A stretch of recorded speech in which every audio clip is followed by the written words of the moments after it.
Hello everyone, welcome to Varnika class.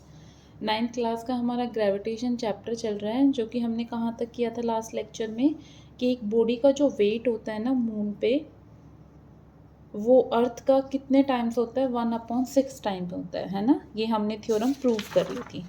आगे हम इसी लेक्चर को कंटिन्यू करते हैं, कुछ टॉपिक बचते हैं। फिर आज हम क्या करेंगे, ग्रेविटेशन चैप्टर क्या कर देंगे बच्चा, कंप्लीट कर देंगे। सबसे पहले आता है डेंसिटी क्या होती है। डेंसिटी क्या होती है, एक सब्सटेंस की डेंसिटी कैसे डिफाइन करते हैं हम, मास पर यूनिट वॉल्यूम। मास पर यूनिट वॉल्यूम। अगर हम किसी की डेंसिटी निकाल रहे, किसी भी सब्सटेंस की डेंसिटी निकाल रहे, तो क्या करेंगे बच्चा, पहले उसका मास रखेंगे, मास ऑफ द सब्सटेंस, और नीचे क्या रखेंगे, वॉल्यूम ऑफ द सब्सटेंस। ठीक है, डेंसिटी को डी से डिफाइन करोगे आप, मास ऑफ द सब्सटेंस क्या होगा, एम, और वॉल्यूम ऑफ द सब्सटेंस क्या हो जाएगा, वी। ठीक है, इसकी यूनिट क्या होगी बच्चा, मास की यूनिट होती है केजी, वॉल्यूम की जो यूनिट होती है, वॉल्यूम क्या होता है अपने आप में 3 डायमेंशन का मल्टीप्लाई होता है, तो वॉल्यूम क्या हो जाएगा, मीटर क्यूब हो जाएगा। क्लियर है। एसआई यूनिट क्या हो गई आपकी, केजी पर मीटर क्यूब हो गई, केजी पर मीटर क्यूब हो गई। आगे आता है रिलेटिव डेंसिटी। किसी भी सब्सटेंस की जो रिलेटिव डेंसिटी होती है वो किसका रेशियो होती है बच्चा, अगर हम, जैसे मैंने ये बोला वाटर की डेंसिटी, ठीक है, तो वाटर की डेंसिटी मतलब कि वाटर का जो मास है वो कितना है, और जो जिस कंटेनर में है उसका वॉल्यूम क्या है, ये तो हो गई डेंसिटी।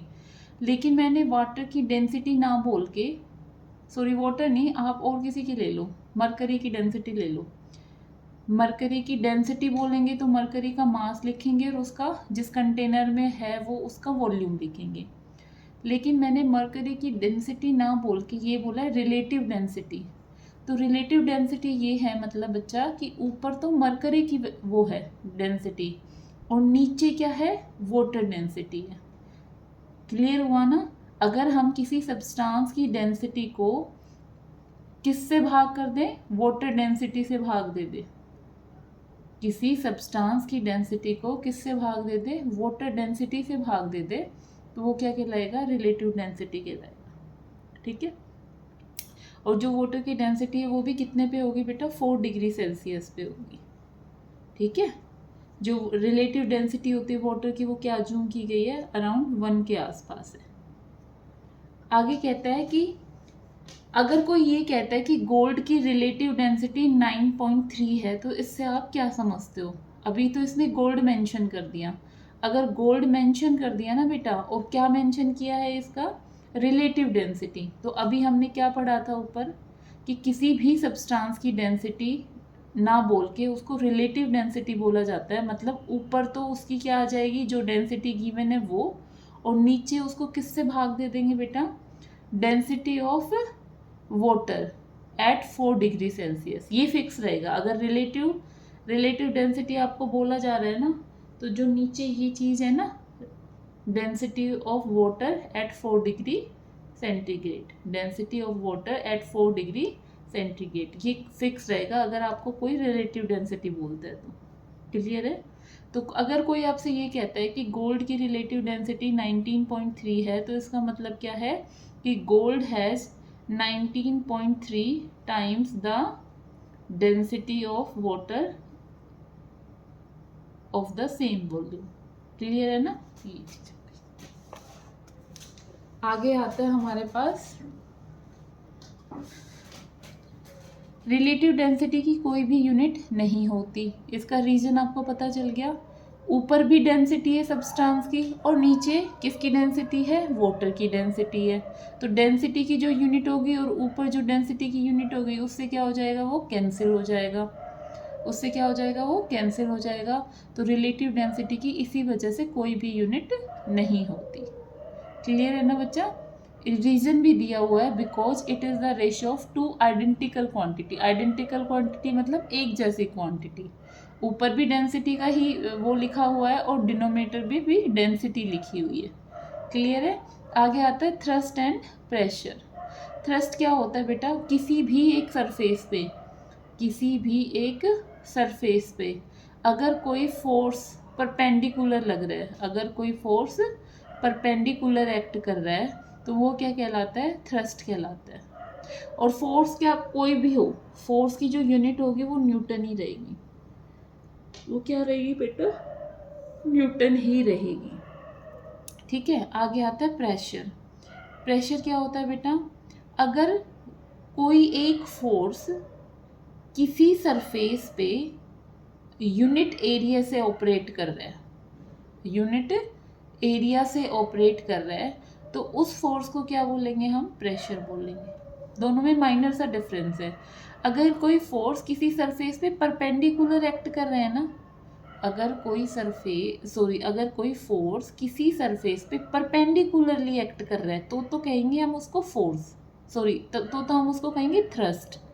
और अगर कोई फोर्स सिर्फ यूनिट एरिया पे ही ऑपरेट कर रहा है, अगर यूनिट एरिया पे क्या कर रहा है, ऑपरेट कर रहा है, तो हम क्या कहेंगे, प्रेशर। क्या कहेंगे बेटा, प्रेशर कहेंगे। तो प्रेशर का जो फॉर्मूला होगा वो क्या होगा बेटा, क्या होगा बच्चा, force per unit area, force per unit area. ठीक है, अब अगर यही फोर्स परपेंडिकुलर एक्ट करेगा तो हम इसको क्या कर लेंगे, फोर्स ना बोल के क्या बोल देंगे, थ्रस्ट बोल देंगे। क्या बोल देंगे बेटा, थ्रस्ट बोल देंगे। तो इसकी जो यूनिट होगी वो क्या होगी, थ्रस्ट भी एक तरह से क्या है आपका, फोर्स ही है ना। तो फोर्स की यूनिट तो क्या हो जाएगी, न्यूटन हो जाएगी।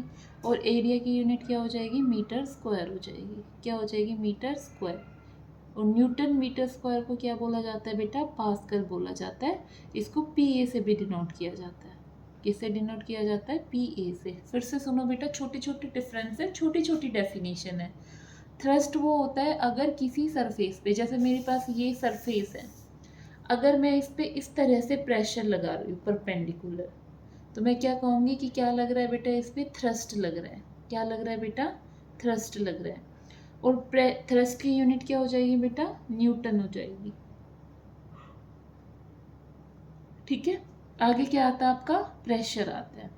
अगर कोई फोर्स कहीं से भी एक्ट कर रहा हो, ऐसे नहीं है परपेंडिकुलर एक्ट कर रहा है, कहीं से भी एक्ट कर रहा हो, लेकिन सिर्फ एक यूनिट एरिया पे ही एक्ट करेगा, ऑपरेट करेगा, यूनिट एरिया पे ही क्या करेगा, ऑपरेट करेगा, उसको क्या कहेंगे बेटा, प्रेशर कहेंगे। तो प्रेशर का फॉर्मूला क्या बन गया, फोर्स पर यूनिट एरिया। ठीक है, फोर्स की यूनिट क्या होती है बेटा, न्यूटन होती है। एरिया अपने आप में 2 डायमेंशन का मल्टीप्लाई है, तो क्या हो जाएगा बेटा, मीटर स्क्वायर हो जाएगा। न्यूटन मीटर स्क्वायर को क्या बोला जाता है बच्चा, पास्कल भी बोला जाता है। ठीक है, इसको पीए से भी डिनोट किया जाता है। तो 1 न्यूटन मीटर स्क्वायर 1 पास्कल के इक्वल होता है। क्लियर है इतना, यहाँ तक कोई दिक्कत तो नहीं है।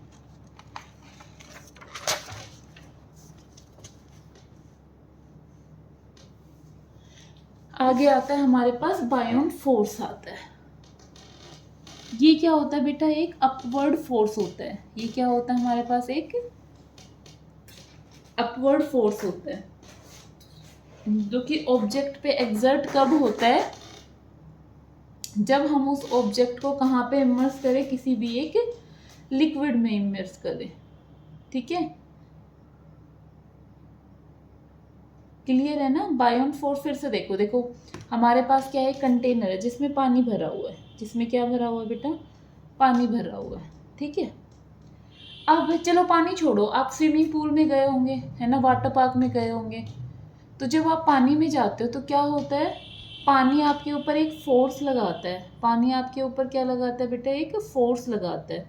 उस फोर्स को क्या बोलते हैं हम, बायोन फोर्स बोलते हैं। उस फोर्स को क्या बोलते हैं, बायोन फोर्स बोलते हैं। और जो वो फोर्स लगाता है ना, उसकी वजह से आप अपनी बॉडी को कैसा फील करते हो, लाइट वेट फील करते हो। इसका एक एग्जांपल मैं ये देना चाहूँगी, जैसे आपके 2 दोस्त हैं, है ना, आप दूसरे दोस्त को ना इजीली उस पानी में उठा लोगे, लेकिन पानी से बाहर आके आप नहीं उठा सको, वो कहे भाई बहुत भारी है, रहने दे, मुझसे नहीं हो रहा। और वही दोस्त चाहे कितना भी भारी हो, पानी में जाके आप दोनों, अगर आप स्विमिंग कर रहे हो उस पानी में, आप उसको इजीली क्या कर लोगे, उठा लोगे। रीजन क्या है बेटा, रीजन यही है कि जब कोई भी ऑब्जेक्ट पानी में इमर्स होता है ना, तो पानी की जो लेयर्स होती है वो अपवर्ड क्या लगाती है, एक फोर्स लगाती है, जिस फोर्स को क्या बोला जाता है, बायोन फोर्स बोला जाता है।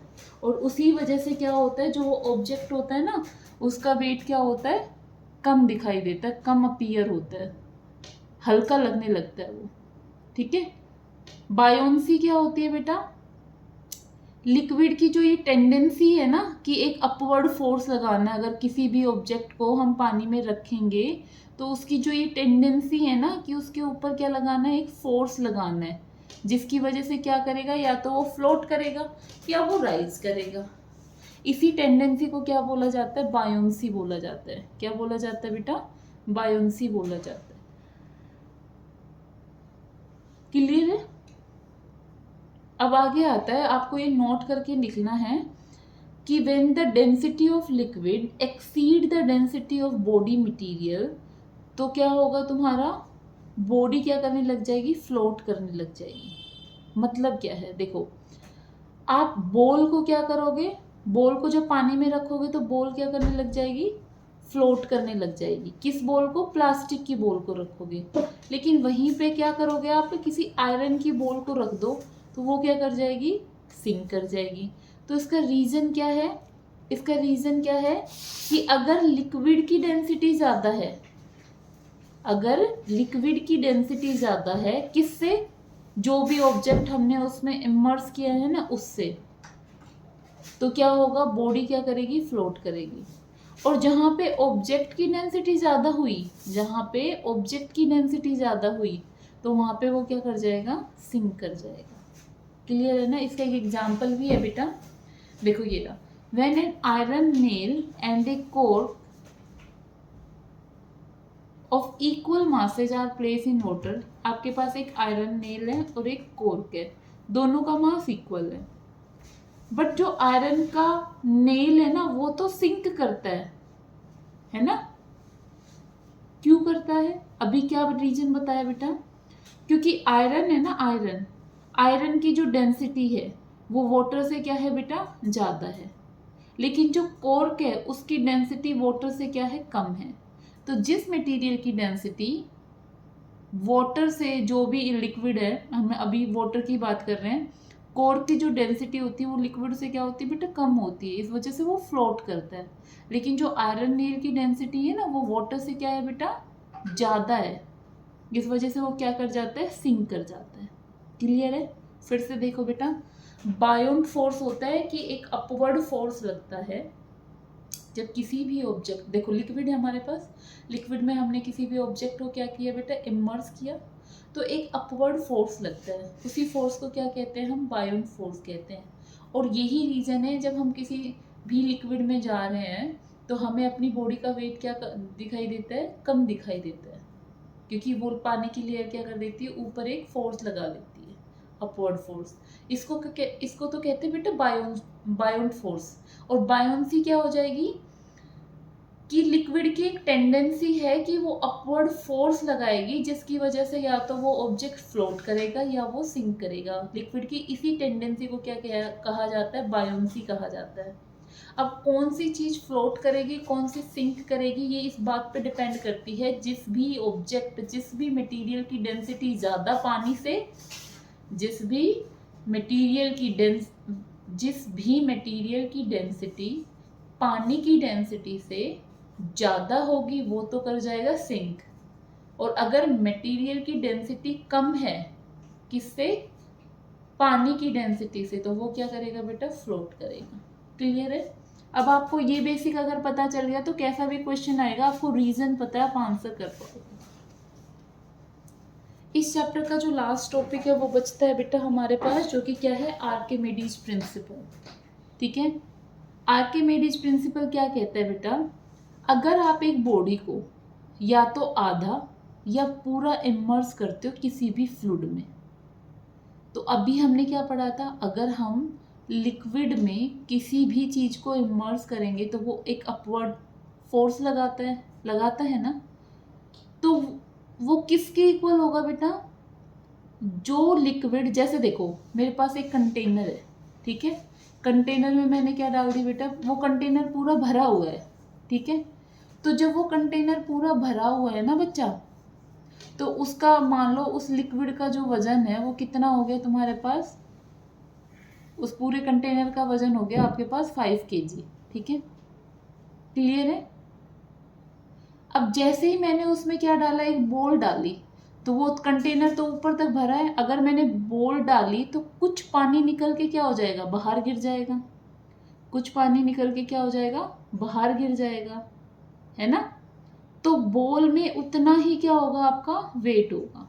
देखो, when a body partially और completely immerse in a fluid, जब आप किसी एक बॉडी को या तो आधा या पूरा क्या करते हो, फ्लूइड में इमर्स करते हो, तो वो क्या फील करेगी, पहले तो आपने फ्लूइड में अगर किसी चीज़ को डाला है तो वो एक अपवर्ड क्या लगाएगी, फोर्स लगाएगी, जिसको हम बायोंट फोर्स कहते हैं। तो वो किसके इक्वल होगा बेटा, weight of the to the weight of the liquid displace according to this principle. उस बॉडी का जो वेट है ना, वो किसके इक्वल होगा, जो पानी बाहर गिरा है। जैसे बाहर गिर गया आपका 2 ग्राम वाटर बाहर गिर गया, तो अंदर जो बॉडी का वेट है ना, वो भी कितना फील होगा आपको, 2 ग्राम ही फील होगा। इसकी एप्लीकेशन क्या है बेटा, इस प्रिंसिपल की बहुत सारी एप्लीकेशन है। एप्लीकेशन मतलब क्या होता है बेटा, यूजेस क्या क्या है। देखो, शिप में अगर कंस्ट्रक्शन का काम चलता है, ठीक है, सबमेरीन में कंस्ट्रक्शन का काम चलता है, तो यहाँ पे यूज होता है आर्किमिडीज प्रिंसिपल। लेक्टोमीटर, जो जहाँ पे जैसे दूध में कितना पानी है उसको पता लगाने के लिए जो डिवाइस यूज होती है उसको क्या कहते हैं बेटा, लेक्टोमीटर कहते हैं, है ना। हाइड्रोमीटर, लेक्टोमीटर, उसमें भी इस प्रिंसिपल का यूज होता है ना। इससे हम क्या निकाल सकते हैं, लिक्विड की डेंसिटी को निकाल सकते हैं। क्लियर है ना, ठीक है, ये काफी इंपॉर्टेंट है, यहाँ से क्वेश्चन बन सकता है। लास्ट जो क्वेश्चन है वो क्या है बेटा, weightlessness. It is the phenomena of zero gravity when an object or a person experience free fall. जब कोई भी एक ऑब्जेक्ट अपने आप को फ्री फॉल फील करता है ना, तो वो सिचुएशन किसकी होती है बेटा, वेटलेसनेस की होती है। ठीक है, यहाँ पे क्या होता है, ग्रेविटी के इफेक्ट को कौन कैंसिल कर देता है, सेंट्रीफ्यूगल फोर्स क्या कर देता है, कैंसिल कर देता है। तो उस टाइम बंदा अपने आप को क्या फील करता है, वेटलेसनेस फील करता है। ठीक है, आज की क्लास में हम कितना ही करेंगे। आपको अगर कोई भी डाउट रहता है तो आप कमेंट करके पूछ सकते हो। Thank you so much.